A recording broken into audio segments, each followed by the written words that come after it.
Well, good time to all of you those are watching my video. So I am here for watching natural beauty. Actually আমি একটা সৌন্দর্যময় জায়গায় দাঁড়িয়ে আছি। আমার পিছনে হলো সুন্দর একটা বালুর মাঠ এন্ড আমার সামনে হলো, যদি আমি দেখাই, দেখেন সুন্দর একটা নদী। আর ওই নদীর ওই পাশেই কিন্তু বড় বড় কাশফুল ফিল্ড আছে, যেটা আসলে সকাল আর সন্ধ্যাবেলা সবচেয়ে সুন্দর দেখায়। আর এই সময় আসার কারণ, এখন কিন্তু 7টা মতো বাজে, অলরেডি সানরাইজ। তো এখানে আসলাম আর এই ন্যাচারাল বিউটিটা উপভোগ করবো অ্যান্ড আপনাদের মাঝখানে কিছু কথা শেয়ার করব। সে এক নম্বর হলো যে আমি এইখানে যখনই আসি বা যখনই এই জায়গাটায় আমি যখন ভিডিও বানাতে আসি বা এখানে যখন সময় এক্সপ্লেন করতে আসি, তখন আমার সবচেয়ে বেশি মনে পড়ে বেলালেন্দ্র রাবা রাদিয়াল্লাহু আনহু কথা। So Belalendra Rabba was a close companion of our Prophet Muhammad sallallahu alaihi wasallam. Belalendra Rabba কিন্তু আমাদের প্রিয় নবী হযরত মুহাম্মদ সাল্লাল্লাহু আলাইহি ওয়াসাল্লামের একজন ঘনিষ্ঠ সহচর ছিলেন। তাকে যখন নির্যাতন করা হয়, এই জায়গায় আসলে তার কথা কেন মনে হয়? তো আপনারা সবাই জানেন, বা যারা মুসলমান বা ইসলাম ধর্মবর্গিত যারা, তারা কিন্তু অধিকাংশ প্রায় সবাই জানেন যে বেলালেন্দ্র রাবা একজন কিরদার ছিলেন। তার মনিব ছিল উমাইয়া ইবনে খালাফ। উমাইয়া ইবনে খালাফ ছিল তার মনিব। তিনি যখন কিরদার হিসেবে ছিলেন, আর ওই সময়টা ইসলামের প্রাথমিক দিক থেকে যখন তিনি ইসলাম হি ওয়াজ এ কনভার্টেড টু ইসলাম, তখন তিনি ইসলাম ধর্ম গ্রহণ করেন বা এক বা অদ্বিতীয় সৃষ্টিকর্তার প্রতি ঈমান আনেন, তখন তার উপর তার মনিব কিন্তু প্রচন্ড পরিমাণ নির্যাতন করেন। এইখানে আসার পরে সেই কথাটা মনে পড়ার কারণ একটাই, দেখেন আমার পিছনে বালুর মাছটা যখন গরম হয় সবচেয়ে কিন্তু এখান থেকে বের হয়। যদিও তখনকার মতো ওইরকম উত্তপ্ত এখানে ফিল করা যাবে না, কারণ এটা যেহেতু বাংলাদেশ, আর বাংলাদেশে এতটা গরম হয় না, আমরা সবাই জানি।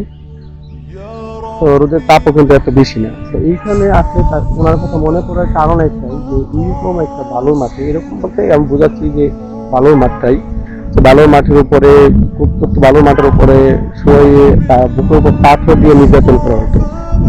তো এই কথাটা খুব বেশি মনে পড়ে।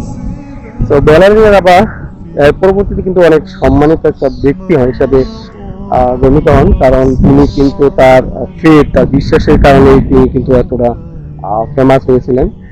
প্রিয় নবী হযরত মুহাম্মদ সাল্লাল্লাহু আলাইহি ওয়াসাল্লামের প্রিয় লোক ছিলেন, প্রিয় সাহাবী ছিলেন। তো বেলালেন্দ্র রাবা ওয়াজ এ ফার্স্ট মুয়াজ্জিন ইন ইসলাম। বেলালেন্দ্র রাবা কিন্তু আমাদের ইসলাম ধর্মের ফার্স্ট মুয়াজ্জিন। মুয়াজ্জিন মিন্স কল ফর প্রেয়ার, যিনি আর কি সালাতের জন্য, মোনাজাতের মানে দেওয়ার জন্য, প্রার্থনার জন্য ডাকেন। তো ওনাকে মুয়াজ্জিন বলে। আর উনি কিন্তু আমাদের ফার্স্ট মুয়াজ্জিন। উনি ফার্স্ট মুয়াজ্জিন হওয়ার কারণ একটাই, যে ওনার ফার্স্টে উনি একজন মানে একনিষ্ঠ ফেথের অধিকারী ছিলেন, যিনি আসলে বিশ্বাসের দিক থেকে অনেক উপরে লেভেল ছিলেন। আর এই কারণ, আর সেকেন্ড কারণে ওনার সবচেয়ে বেশি যেটা মোহাম্মদ সাল্লাল্লাহু আলাইহি ওয়াসাল্লামকে আকৃষ্ট করে, তার মেলোডিয়াস ভয়েস, সুমধুর একটা কণ্ঠের কারণে তিনি কিন্তু ফার্স্ট মুয়াজ্জিন হিসেবে সিলেক্টেড ছিলেন।